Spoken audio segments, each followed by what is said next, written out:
अब फ्रेंड्स जब आप कॉस्ट अकाउंटिंग सिस्टम मेंटेन कर रहे हो नॉन इंटीग्रल के बेसिस पे, तो material transaction, labour transaction, direct expense record करना कोई उसमें डिफिकल्टी नहीं आती।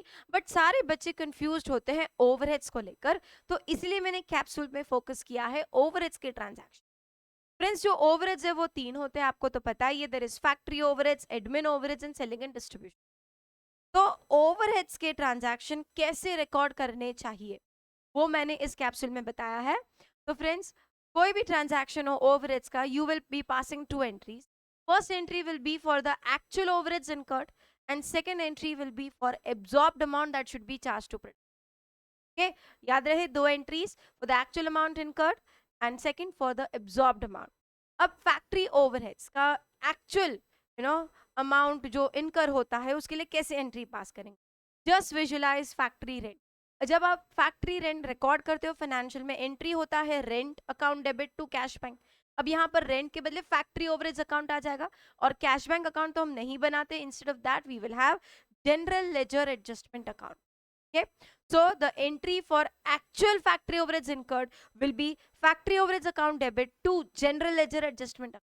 वैसे ही एडमिनिस्ट्रेशन के लिए सैलरीज दी हो, तो instead of salaries to cash bank you will have administration overheads account debit to general ledger adjustment.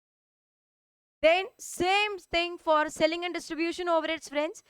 selling and distribution overheads account debit to general ledger adjustment account, and this is how friends जो actual overheads incurred होता है, actual overheads actual amount के लिए आपको ये entries पास करनी है। it is factory overheads to GLA, admin overheads to GLA, selling and distribution GLA। okay, this is for actual। but then जो प्रोडक्शन में चार्ज होता है, जो WIP अकाउंट में ट्रांसफर करना है, that should be absorbed amount। Question में आपको एब्जॉर्प्शन रेट दिया रहेगा, नहीं दिया रहेगा तो you have to calculate the absorption rate. और अगर एब्जॉर्प्शन रेट का इन्फॉर्मेशन भी नहीं दिया है तो in that case you will assume that your actual overheads are same as absorbed. Okay, I will tell you this once again, ध्यान देना। क्वेश्चन में एब्जॉर्प्शन रेट दिया रहेगा तो उस हिसाब से एब्जॉर्ब्ड अमाउंट कैलकुलेट करो और चार्ज कर दो। अगर एब्जॉर्प्शन रेट नहीं दिया तो अज्यूम करो कि जो एक्चुअल ओवरहेड्स है वही एब्जॉर्ब्ड है, और आपको फिर एब्जॉर्ब्ड अमाउंट का एंट्री पास करना। अब जो फैक्ट्री ओवरहेड्स है वो फैक्ट्री है भाई, उसमें तो प्रोडक्शन का काम ही होता है। So the overheads of factory are to be charge to WIP account, hence the entry will be WIP account debit, WIP ledger control account debit to factory overheads. Okay, absorbed amount का ये entry होगा। Admin overheads friends आपको तो पता ही है, cost sheet में admin overheads ना रिलेटेड टू प्रोडक्शन हो सकता है या जनरल। तो वो एडमिन ओवरहेड जो रिलेटेड टू प्रोडक्शन है उसके लिए absorption will be just like factory overheads, because वो प्रोडक्शन रिलेटेड है, right. Entry will be WIP account debit to administration overheads. But friends अगर वो जनरल है तो आप चार्ज कर देंगे उसे कॉस्ट ऑफ सेल्स में। Entry will be cost of sales account debit to administration overheads.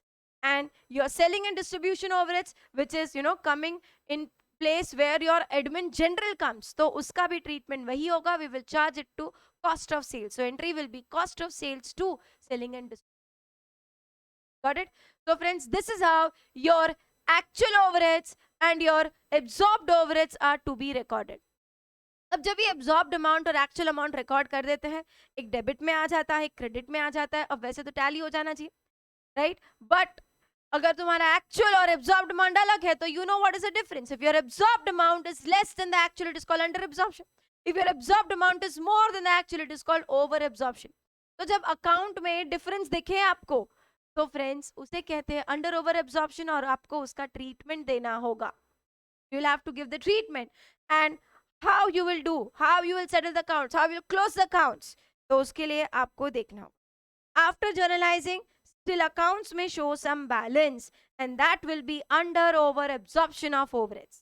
okay, तो अभी आप कैसे वो डिफरेंस को एडजस्ट करेंगे, तो सुनो। अंडर ओवर एब्जॉर्प्शन है नो, अगर नहीं डिफरेंस है तो close the account. But if there is तो आपको क्या करना है देखना। क्वेश्चन में कुछ बोला है क्या कि the under over absorption should be transferred to costing P&L और it should be carried forward. So does the question mention the method, does the question mention the treatment. अगर क्वेश्चन कुछ बोलता है तो जो क्वेश्चन बोलता है वही करना है, राइट। तो question mention the treatment for mention the treatment, if yes do as per the instruction, do as per the instruction. But अगर क्वेश्चन कुछ नहीं बोलता है, there is under over absorption but question is silent about the treatment, then friends you have to use your brain. तो फिर आपको check करना है कि भाई मैंने एक्चुअल लिखा, एब्जॉर्ब लिखा, कोई ओपनिंग बैलेंस था, ओपनिंग बैलेंस यानी फैक्ट्री ओवरेज में लास्ट का कुछ बैलेंस आया था, अगर आया हो इसका मतलब ये है कि लास्ट ईयर भी डेबिट क्रेडिट में डिफरेंस हुआ रहेगा और वो लोग ने कैरी फॉरवर्ड किया। It means that company is following carry forward method. तो friends, if there is opening balance, if yes, then what you will do is ये साल में जो डेबिट क्रेडिट का डिफरेंस है उसको भी आप कैरी फॉरवर्ड करोगे। बट अगर आपने एक्चुअल और एब्जॉर्ब लिखा है, ओपनिंग बैलेंस कुछ नहीं है, दैट मीन्स लास्ट ईयर भी डिफरेंस हुआ रहेगा बट कंपनी ने कैरी फॉरवर्ड नहीं किया है, तो आप इस साल भी डिफरेंस को कैरी फॉरवर्ड नहीं करोगे। What you will do is if there is no opening balance you will transfer it to costing. Okay, so friends, this is how your overheads is to be recorded and under over absorption is to be treated. मैं आपको एक बार फिर से ये बता देती हूँ under over absorption का क्या करना है। अगर डेबिट क्रेडिट में डिफरेंस नहीं आता तो अकाउंट बंद, अगर डेबिट क्रेडिट में डिफरेंस आता है तो वो under over absorption. Under over absorption जो क्वेश्चन बोलता है वैसे ट्रीट करो, transfer to costing PNL carry forward जो क्वेश्चन बोलता है वो करो। बट क्वेश्चन कुछ बोलता ही नहीं तो फिर तो आपको दिमाग यूज करना है। तो चेक करो ओपनिंग बैलेंस है, अगर ओपनिंग बैलेंस है तो हम क्लोजिंग बैलेंस भी बना सकते हैं, right. If there is opening balance we will carry forward the difference of this year also. But अगर ओपनिंग बैलेंस नहीं है तो हम इस साल का डिफरेंस कॉस्टिंग पीएनएल में ट्रांसफर करेंगे। This is how your under over absorption is to be adjust. Okay friends, so this is about how overheads are to be adjusted in your cost accounting system.